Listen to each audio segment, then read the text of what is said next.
പോസിറ്റീവായിട്ടുള്ള ഒരു ഫലം തന്നെയായിരുന്നു മോണിറ്ററി അതോറിറ്റിയുടെ ഭാഗത്തു നിന്നുണ്ടായിരിക്കുന്നത്. രാജ്യത്തിൻ്റെ ഗ്രോത്തിന് ഒരുപാട് സപ്പോർട്ട് നൽകുന്ന, ഗ്രോത്തിനെ ഇനിയും കൂടി എൻഹാൻസ് ചെയ്യുന്ന രീതിയിലുള്ള ഒരു ഗ്രോത്തിന് സ്റ്റിമുലസ് നൽകിക്കൊണ്ടിരിക്കുന്ന ഒരു നടപടിയായിരുന്നു റിസർവ് ബാങ്കിൻ്റെ ഭാഗത്തു നിന്ന് ഉണ്ടായിരിക്കുന്നത്. അതേസമയം തന്നെ ലിക്വിഡിറ്റി ബൂസ്റ്റ് ചെയ്യാനുള്ള മെഷേഴ്സ് എടുക്കുന്നു.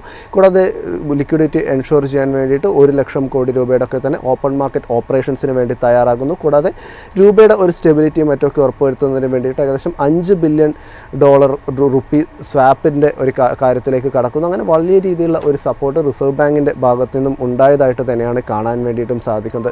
റിസർവ് ബാങ്കിൻ്റെ ഇമ്പോർട്ടൻ്റ് ആയിട്ടുള്ള ഡിസിഷൻസ് പരിശോധിക്കുകയാണെങ്കിൽ നിലവിലിപ്പോൾ കാണാൻ വേണ്ടിയിട്ട് സാധിക്കുന്നത് റിപ്പോ റേറ്റ് 25 ബേസിസ് പോയിൻറ്റ്സ് കുറച്ചുകൊണ്ട് 5.25% എന്ന് പറയുന്ന ഒരു നിരക്കിലേക്ക് മാറ്റിയിരിക്കുന്നു. എന്നാൽ പോളിസി സ്റ്റാൻസ് പരിശോധിക്കുകയാണെങ്കിൽ പോളിസി സ്റ്റാൻസിൽ മാറ്റമില്ല, ഒരു ന്യൂട്രൽ എന്ന നിലയിൽ തന്നെ നിൽക്കുന്നു. അതായത് അക്കോമഡേറ്റീവ് ആയിട്ടുള്ള ഒരു സ്റ്റാൻസിലേക്ക് പോകുന്നില്ല, ന്യൂട്രലായി നിന്നുകൊണ്ട് ഇനിയിപ്പോൾ തുടർന്നുള്ള ഇൻഫ്ലേഷൻ അങ്ങനെ തന്നെ ഗ്ലോബൽ ട്രേഡിൻ്റെ ട്രെൻഡ് എങ്ങനെ ഇങ്ങനെയുള്ളൊരു കാര്യങ്ങളൊക്കെ തന്നെ അനലൈസ് ചെയ്തുകൊണ്ട് മുൻപോട്ട് പോകാം എന്നുള്ള രീതിയിൽ ഒരു സ്റ്റാൻസ് പരിശോധിക്കുകയാണെങ്കിൽ ന്യൂട്രലായിട്ട് തന്നെ നിലനിർത്തുന്നു. കൂടാതെ ലിക്വിഡിറ്റി ബൂസ്റ്റ് ചെയ്യുന്നതിന് വേണ്ടിയിട്ട് ഓപ്പൺ മാർക്കറ്റ് ഓപ്പറേഷൻസ് വഴി ബോണ്ട് പർച്ചേസ് നടത്തിക്കൊണ്ട് വിപണിയിലേക്ക് 1 ലക്ഷം കോടി രൂപ ഇഞ്ചക്റ്റ് ചെയ്യും എന്നൊരു കാര്യമാണ് നിലയിലിപ്പോൾ ഫൈനാൻഷ്യൽ സിസ്റ്റത്തിലേക്ക് 1 ലക്ഷം കോടി രൂപ ഇഞ്ചക്റ്റ് ചെയ്യും എന്നൊരു കാര്യമാണ് നിലയിലിപ്പോൾ റിസർവ് ബാങ്ക് പറഞ്ഞു.